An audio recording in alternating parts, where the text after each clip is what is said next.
Welcome to a Legendarium special called Why Do We Fear Black Cats? This episode is the first installment in an ongoing Legendarium series called Halloween Stories. Black cats inspire fear in many, dislike in others, and are at the center of many superstitions. Unfortunately, this means that black cats are more often abused than cats of other colors. These feelings date back to one of the first great human nations, the ancient kingdom of Egypt. When the Egyptians began practicing agriculture around the year 3000 BC, they welcomed the hunting abilities of cats. The cat's ability to hunt vermin and thus protect grain stores caused people to look upon them as supernatural beings. After all, no one could catch as many mice and rats as cats could. One of ancient Egypt's many gods, Bast, had the body of a human and the head of a cat. Since the Egyptians believed cats to be sacred to Bast, it became illegal to harm or kill a cat. This cat worship in Egypt came to the forefront when, centuries ago, a Roman soldier killed a black cat, and enraged Egyptians murdered him in the streets, and his death became infamous throughout the empire. In Greek mythology, which spread throughout the eastern Mediterranean, people believed that Hecate, goddess of the underworld, could turn into a cat at will. Many stories about her portray her as having a black cat as her constant companion. As time passed and mythology evolved, Hecate became linked with witches, witchcraft, magic, and ghosts. William Shakespeare's Macbeth, which famously features three witches plotting to destroy Macbeth, actually includes an appearance by Hecate, who scolds the three witches for not including her in their plot to ruin Macbeth's life. Although quite domesticated by the medieval era, because people associated cats with paganism not just in Greece but throughout Europe, life for cats became a little more complicated. Bestiaries, or books of beasts, had an ambivalent view of felines. They praised cats as the enemies of mice, but expressed concern about their cunning, willfulness, and ability to see at night, which medieval writers saw as unchristian qualities. In the 14th century, Pope Gregory IX issued a papal bull in which he denounced black cats as incarnations of Satan in 1233. Gregory IX intended it to help crush a Luciferian cult emerging in Germany at the time. Unfortunately, it also inadvertently marked the beginning of the witch hunts and helped to damage the reputation of black cats. Illness, injuries, or other bad luck might occur, and a black cat might be blamed as a companion of Satan. In such times, people might try to kill any black cat they could get their hands on, or a cat of any other color if they chose to do so.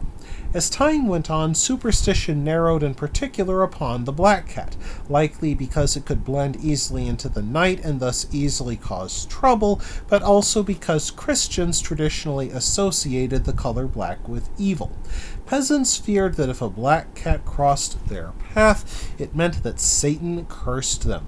Many might have hurried to the nearest church and paid for a priest to bless them, and thus rid them of any curse laid upon them. During the Black Death of the 14th century, many hysterical outbreaks erupted. They could range from violence against Jews, whom people blamed for the plague, or the flagellants cult, in which people whipped themselves bloody in the belief that this would lift God's wrath, or the killing of cats. Of course, the mass murder of felines only made the plague worse, for that led to an explosion in the population of mice and rats, whose fleas spread the plague. Going into the early modern age, fables and mythology around black cats continued. This age also saw the rise of the witchcraft hysteria, in which people would blame any misfortune they suffered upon witchcraft. In the mythology of the time, people believed that witches could turn animals into their familiars or their faithful servants. And while mythology of the time portrayed toads, snakes, and ravens serving as familiars, many associated cats with witches. These stories might seem funny today, but long ago they caused the execution of both black cats and innocent women. In Italy, if a black cat jumped upon the bed of a sick person, people considered it to be a death omen.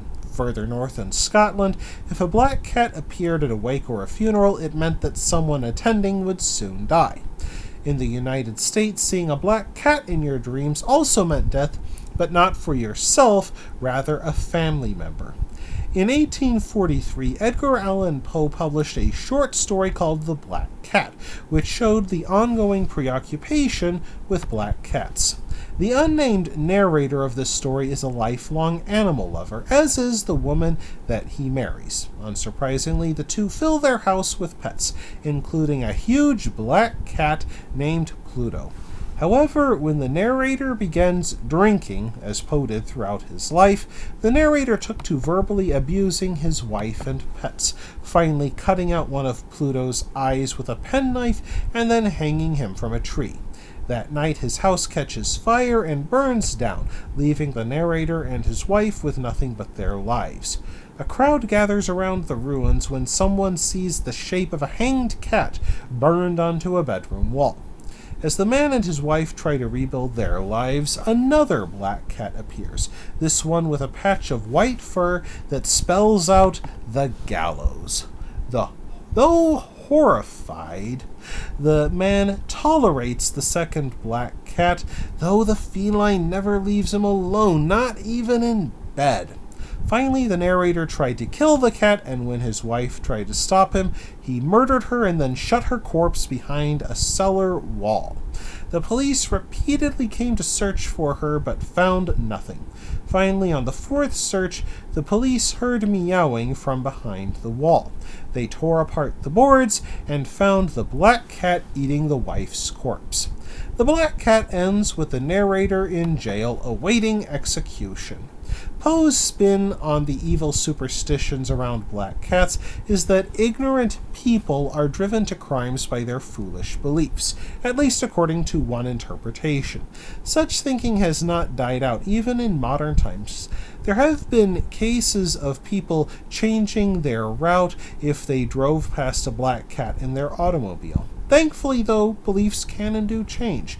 In more recent times in England and Scotland, a black cat appearing on a porch meant good luck lay in your future. Today, the owners of black cats will attest to their feline companions' affectionate natures. Perhaps after centuries of abuse, these cats are now thankful to be loved. That wraps things up for this episode of The Legendarium. I hope you enjoyed it. If you did, press like. If you want to see more, press subscribe. And if you've got anything to say, let me know in the comments section. Thanks again for joining me, and I hope that you have a great rest of the day.